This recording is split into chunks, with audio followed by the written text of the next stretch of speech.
Supply chain logistics in terms of warehouse and facility security plays an integral part of the distribution network in every industry sector. As per a research study in 2017, the size of the logistics sector in India is estimated to be $260 billion. As per one study in Delhi NCR, Mumbai, Pune, Bengaluru, Chennai, Hyderabad, Kolkata and Ahmedabad, combined supply of organized Grade A and Grade B warehousing space of around 97 million square feet was available in 2015. This was expected to increase to 116 million square feet by the end of 2016. The Indian market for warehouse automation is projected to grow at a compounded annual growth rate of 10 to 12% during 2015 to 2020 and is expected to reach $3.49 billion by 2020.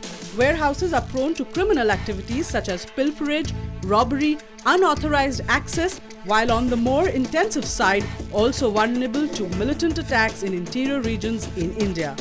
Apart from internal thefts and criminal activities, warehousing is also affected by transport infrastructure in the neighborhood that is located. This episode looks at the intricacies of the warehouse security requirement needs, where India stands compared to its global peers, and what are the measures to be taken to address the emerging challenges which are concerning this sector. Hello and welcome to another episode of India Risk Report, and in this episode we are looking at warehouse and facility security, particularly with reference to storage facilities in India for large business houses and various products. This is an important aspect of the supply chain network that India has.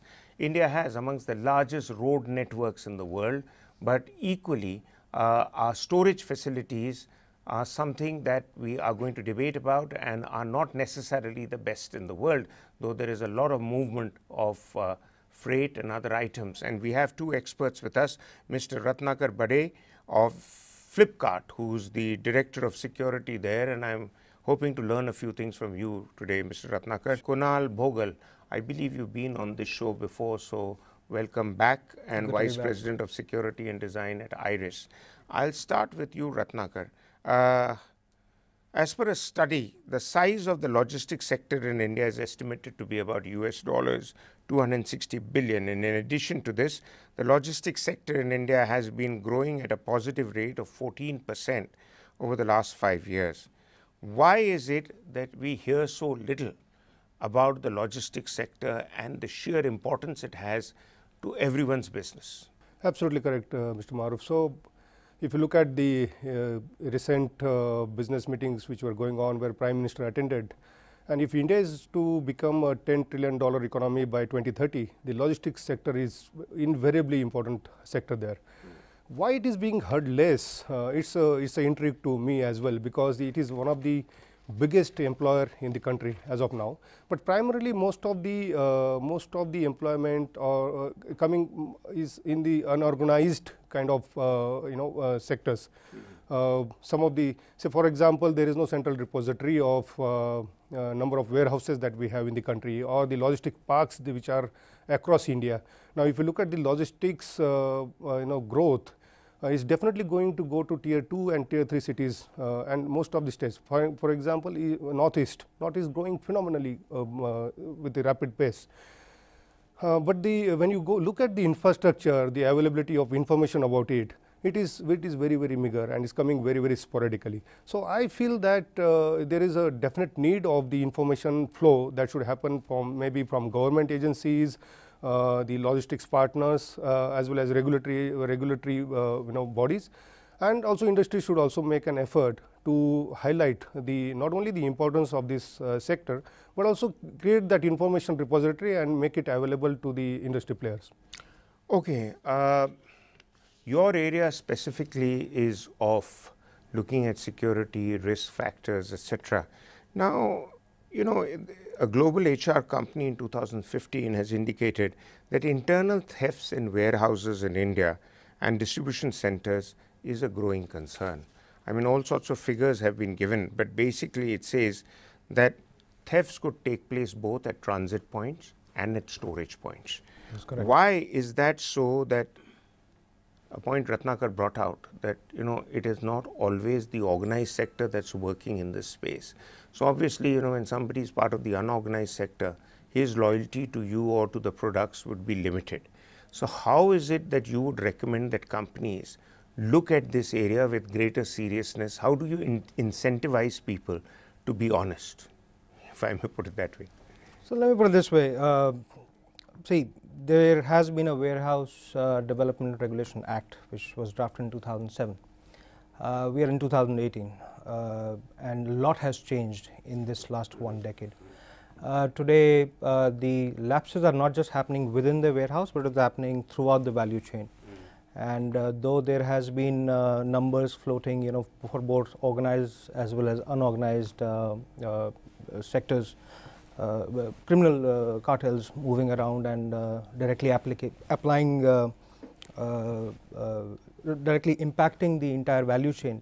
But how do you incentivize this? First and foremost, you have to regulate the entry of people within your circuit, within your organization, and there has to be very strict norms to get people on board, and also to do the work, to carry out the work around.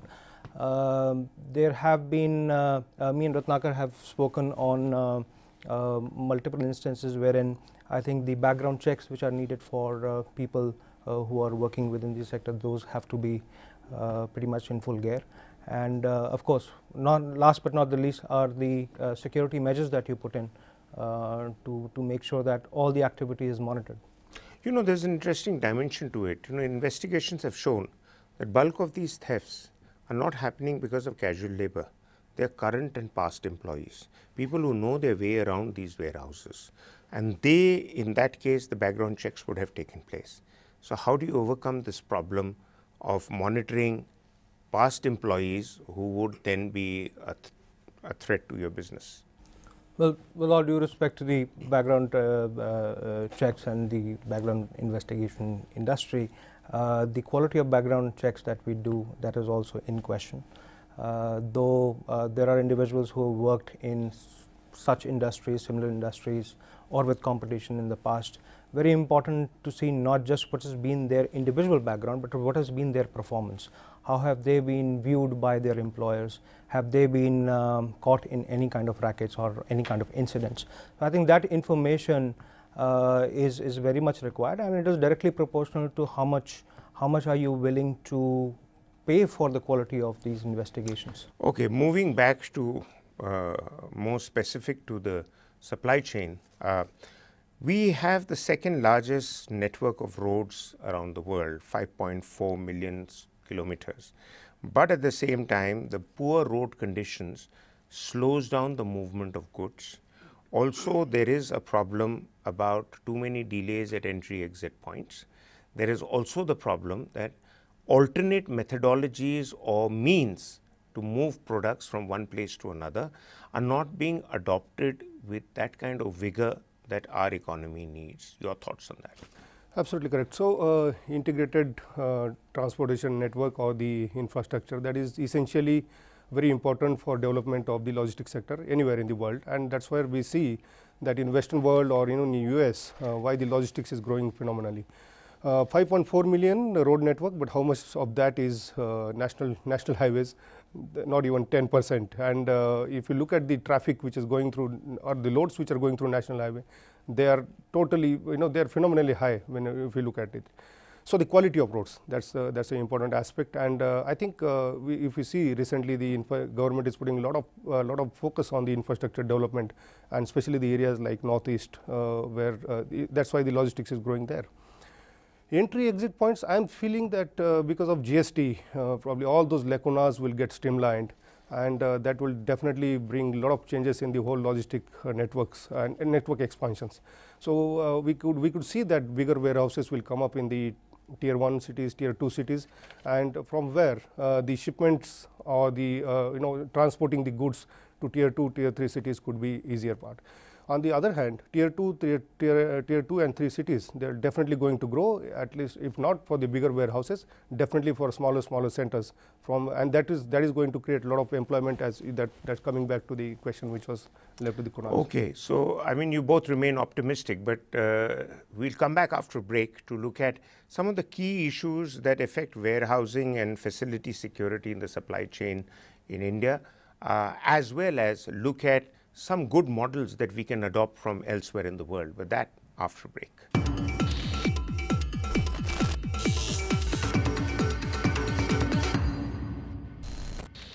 Welcome back. We are continuing to look at warehousing and the supply chain, logistics and the facilities and their security, and what more can be done to make India a more efficient economy through this whole process, which is a very large part of the Indian economy. And we have our two guests still with us. Kunal, this question specifically designed for you. What would you suggest should be the revisions in the existing SOPs for warehouse security that addresses shortcomings in the physical and the digital threats, particularly in the light of the fact that more and more e-commerce business is taking off and more people are probably adopting the e-way of doing business, wherein perhaps one of their motivations is to distance themselves from the challenges of security that warehouses project. Am I wrong? No, good question, and let me try and address all the issues. So from an SOP perspective, currently there have been SOPs in place. Every company that enters India, or other even homebred companies, they have their own SOPs. There have been regulations which have been drafted by the government, and there have been international regulations as well that have been adopted by certain companies. What happens is that you start your business today and you adopt your SOPs today. Your environment and your demographics and everything around you is changing. First and foremost, the key change that you need to bring in a very thorough, comprehensive security risk assessment that is geographic in nature before you set out foot in that territory. If you talk about the number of impacts that different field assets which these logistics companies or warehouse companies have had in their past, they are primarily physical in nature. There have been physical attacks, there have been mobs, there have been loots. So that is one. Second is the entire transportation value chain also needs a significant ramp up in terms of security and safety setup. There have been so many reports of a convoy being looted right in the middle. So there have to be effective methods to not just to monitor how these convoys are moving, how these trucks are moving, but also what do they do should they be under a duress situation. So it is the job of the employer and all the parties which are involved, as well as the local law enforcement, to provide enough security coverage through QRTs, through emergency response teams, throughout the value chain. Okay, Ratnakar, I mean, I'm following up on the point she's made because you may have been interested in intervening, but let me ask you a question and then you can respond to some of the things he said, plus you can respond to my question. You see, I find that in this whole warehouse business, there is lack of specific government involvement when private players are involved and big companies. I mean, your company, Flipkart, is a big player. What kind of support do you get from the government? What are the specific approaches to warehouse facilities that can be adopted by others as good practice that you may have picked up in your company or elsewhere in the world? And most importantly, in an area of digitalization and cybercrime, how do you preempt and prepare yourself to prevent such crimes getting the better of you and your products? Thank you.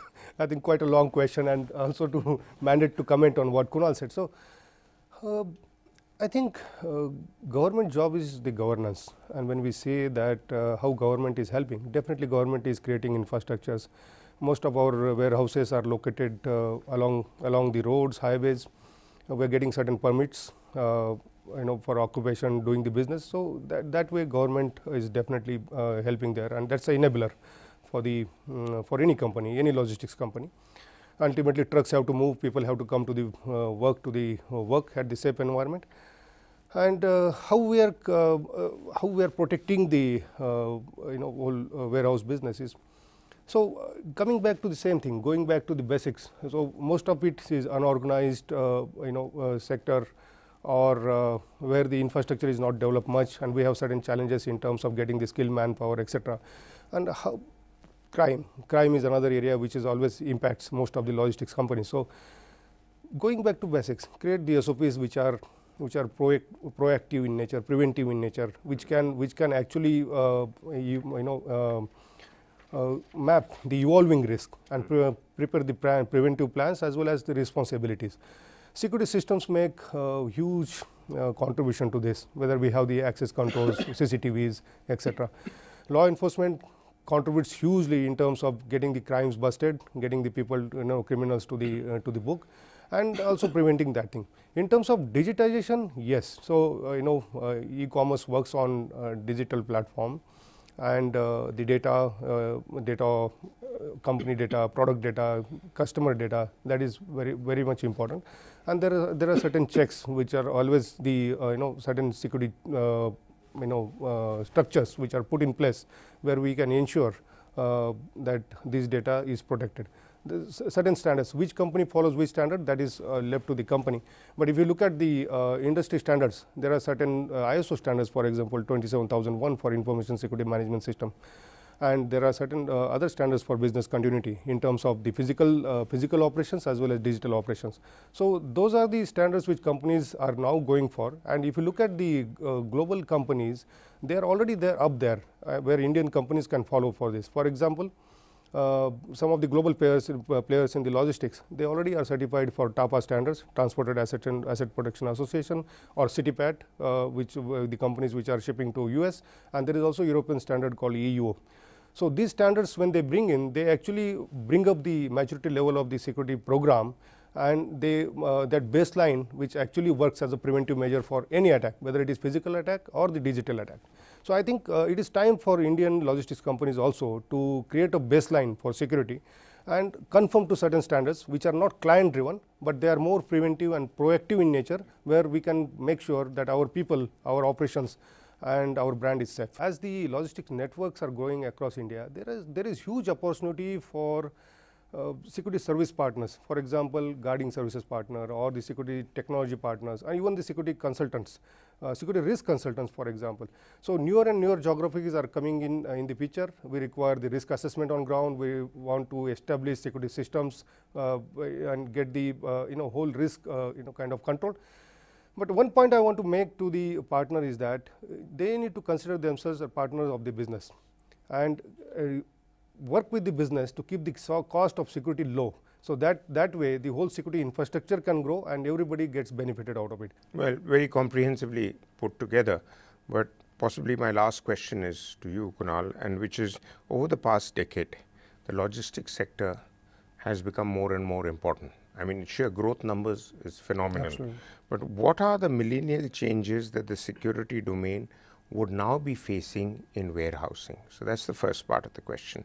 And secondly, warehousing companies, if they continue to face risks, what are the possibilities of the service providers being given a separate entity of their own to provide the service to a large number of multinational companies? So they have a stake in their own reputation. Right now, for instance, from what I understand, a big company has its own share of warehouses, or you are connected with that. How do you allow them to create a brand of their own? Great. So let me go part by part. Part number one is there has been a lot of innovation in the warehouse industry as such, right?